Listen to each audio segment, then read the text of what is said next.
नमस्कार साथियों, मैं राहुल छिपा आपका स्वागत करता हूं अपने YouTube चैनल में। साथियों, आज हम आपके लिए लेके आए हैं राजस्थान के दुर्ग के भाग 6 का महत्वपूर्ण जो दुर्ग है वो लेके आए साथियों। और आज हम देखेंगे जालोर और सिवाना दुर्ग के बारे में हम जानकारी करेंगे साथियों। दोनों ही महत्वपूर्ण दुर्ग है साथियों। जालोर दुर्ग जालोर के अंतर्गत स्थित है और सिवाना दुर्ग हमारा कहाँ पर है, बाड़मेर के अंतर्गत स्थित है। और दोनों ही दुर्ग आपस में जुड़े हुए हैं और बड़े ही महत्वपूर्ण तथ्यों के साथ ये आज हम देखने वाले हैं साथियों।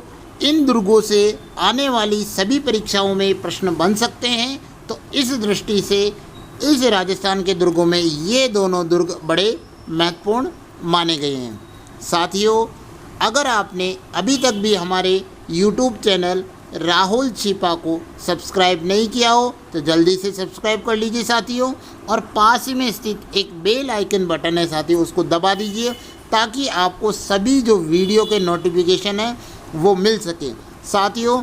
इस वीडियो के डिस्क्रिप्शन में आपको सभी जो हमारे वीडियो हैं उनकी प्लेलिस्ट मिल जाएगी, जिसमें आप जाकर सभी वीडियोओं को देख सकते हैं। तो चलिए साथियों, परीक्षा की दृष्टि से महत्वपूर्ण इन दोनों दुर्गों को, जालोर और सिवाना दुर्ग को हम पढ़ते हैं।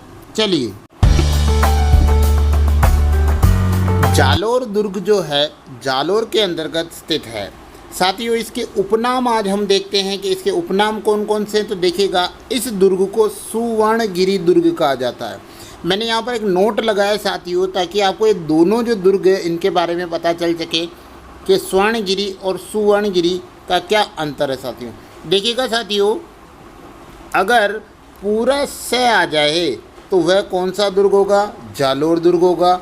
और यदि आधा से आ जाए तो वह होगा जैसलमेर दुर्ग, इसके अंतर्गत होगा। स्वर्णगिरी दुर्ग कहते हैं जैसलमेर दुर्ग को और सुवर्णगिरी दुर्ग कहते हैं जालोर दुर्ग को। तो ये अंतर हमें ध्यान रखना है। आइए आगे देखते हैं इसका नाम।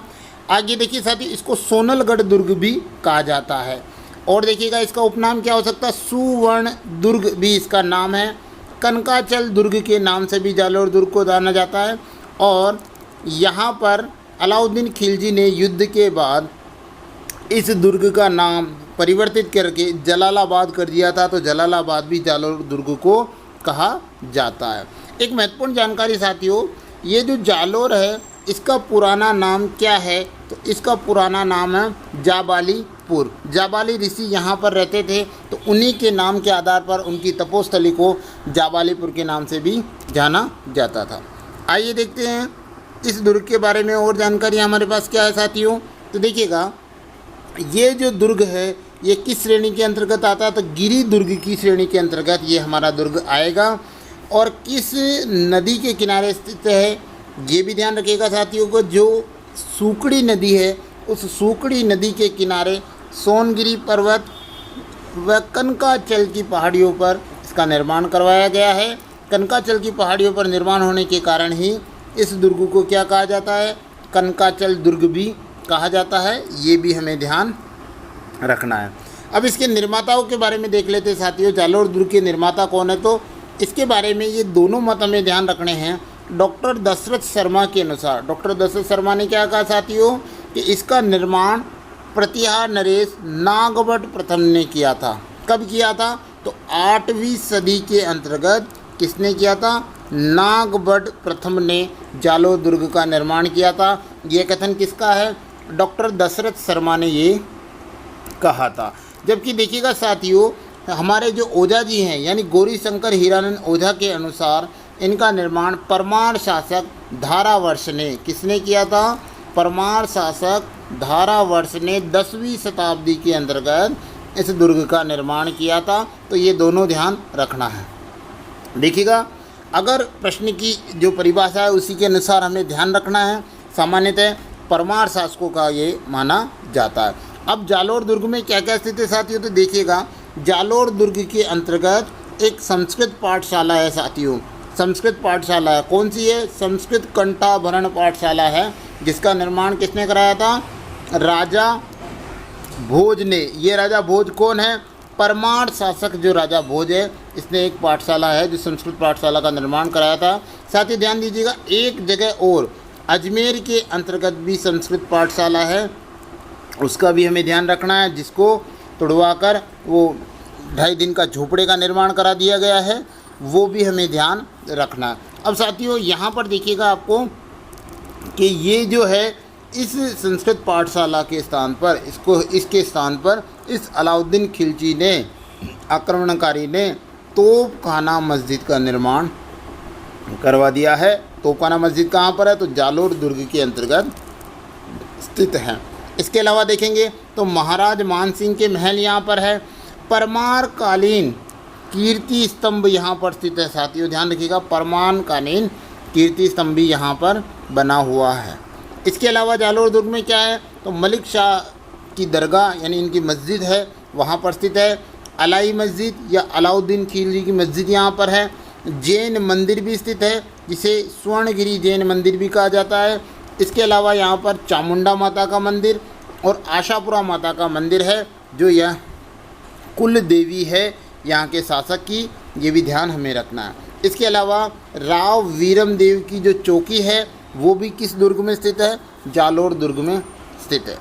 पुरानी जो परीक्षाएं हुई हैं साथियों, उनके अंतर्गत प्रश्न आया हुआ है, उसका हमें ध्यान रखना है, जिसके लिए मैंने यहाँ पर नोट लगा दिया है। जालोर दुर्ग के सामने एक मंदिर है साथियों, जो एक शिवालय है, शिवजी का मूर्ति का मंदिर है। और ये मंदिर किस संप्रदाय का है? तो नाथ संप्रदाय से ये संबंधित मंदिर है। और नाथ संप्रदाय के जो मंदिर होते हैं उनको मठ कहा जाता है। तो ये शिवालय है, शिवजी का मठ है।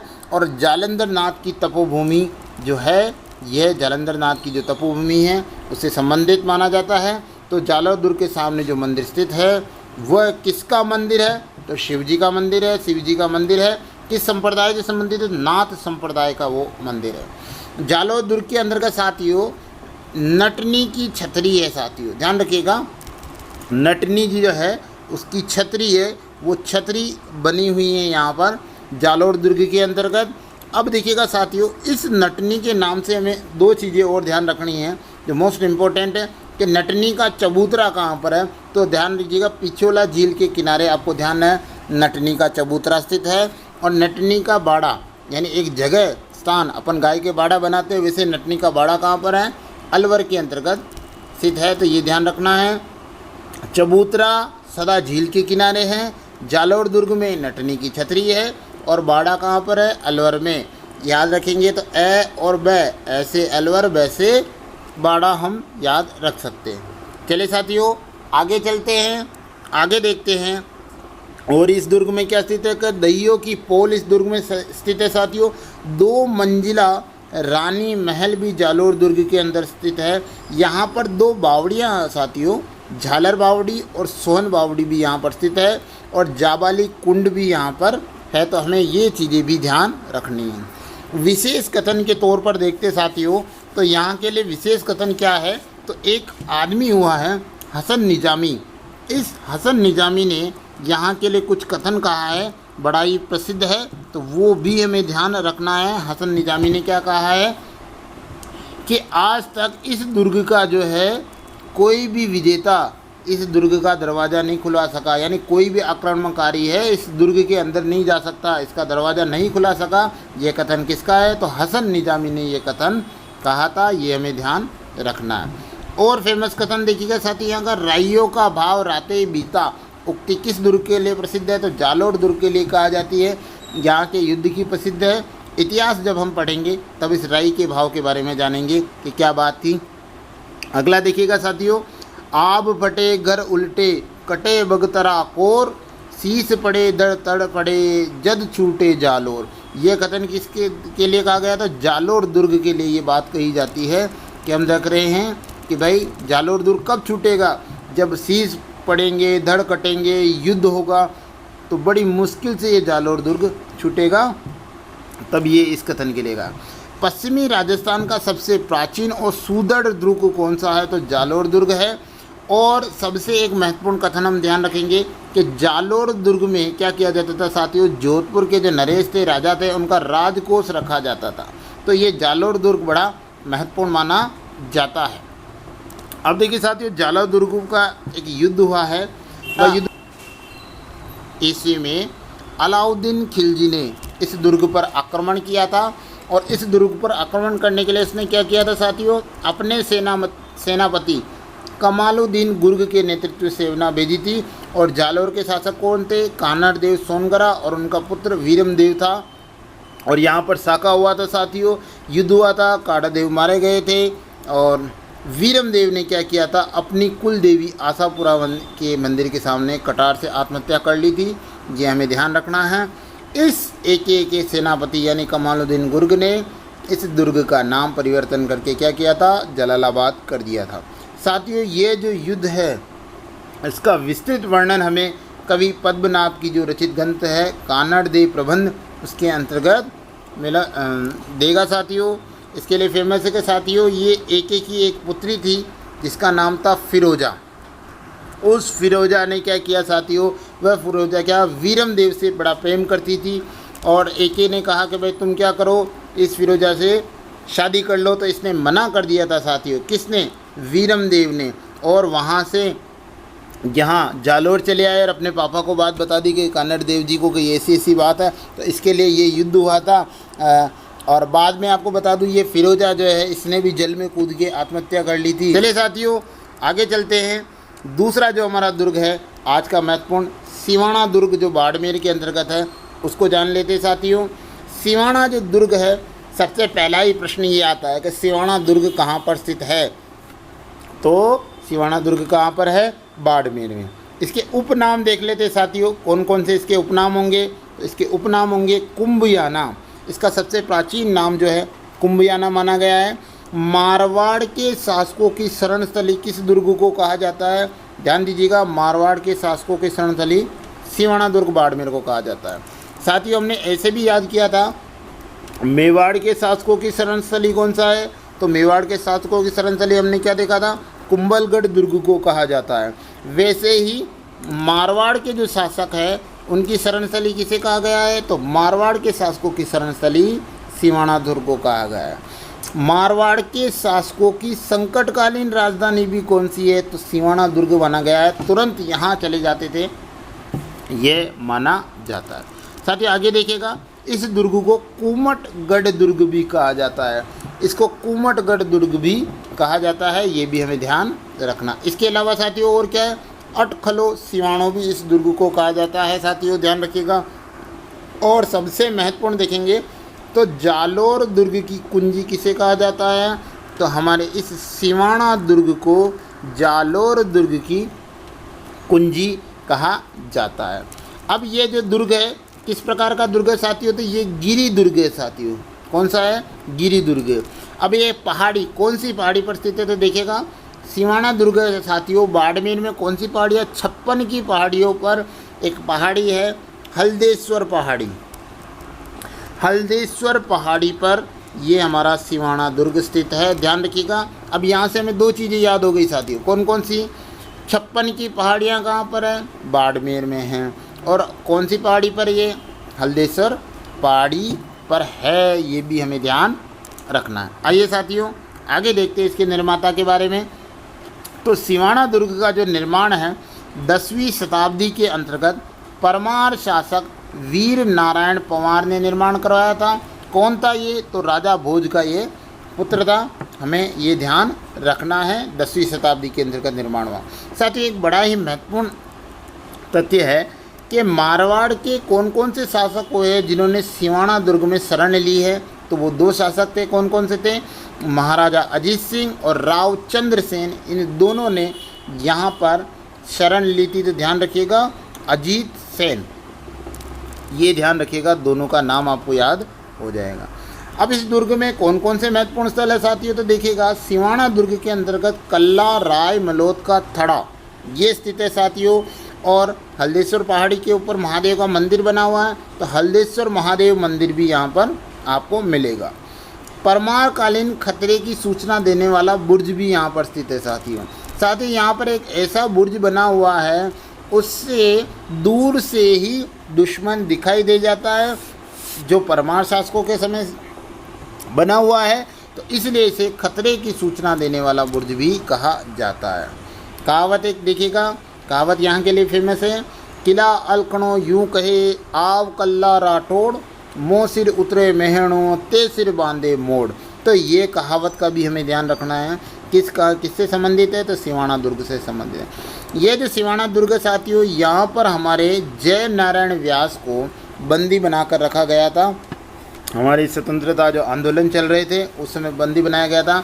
और जय नारायण व्यास को क्या कहा जाता साथियों? शेर ए राजस्थान। जय नारायण किस नाम से प्रसिद्ध है? शेर ए राजस्थान के नाम से जाने जाते हैं। तो किस दुर्ग में इनको बंदी बना के रखा गया था? सिवाना दुर्ग में बंदी बना के रखा गया था। इस सिवाना दुर्ग में साथियों 2 साके हुए हैं। कितने साके हुए हैं साथियों? 2 साके हुए हैं। आइए उनके बारे में देख लेते हैं। पहला जो साका हुआ है साथियों वो हुआ 1308 के अंतर्गत। 1308 में वो साका हुआ है। कौन सा? सिवाना दुर्ग का। उस यहाँ के जो शासक थे साथियों कौन थे? सातल देव और सोमदेव चौहान थे साथियों। और इस दुर्ग पर जो उस समय इनका सेनापति था शीतल देव का अधिकार था, वह यहाँ इसकी देखरेख करता था। सिवाना दुर्ग की आक्रमण किसने किया था? अलाउद्दीन खिलजी ने आक्रमण किया था। और यहाँ पर केसरिया जोर हुआ था। केसरिया शीतल देव ने किया था और महारानियों ने जोर किया था। इस दुर्ग की हार का कारण यहाँ का जो एक राजपूत सरदार था बावला परिवार, इसने यहाँ के जल स्रोत में बाडेलाव जो तालाब है वहाँ पर गोमांस डलवा दिया था, जिससे पीने के पानी की समस्या हो गई थी। और फिर यहाँ पर केसरिया और जोहर हुआ था।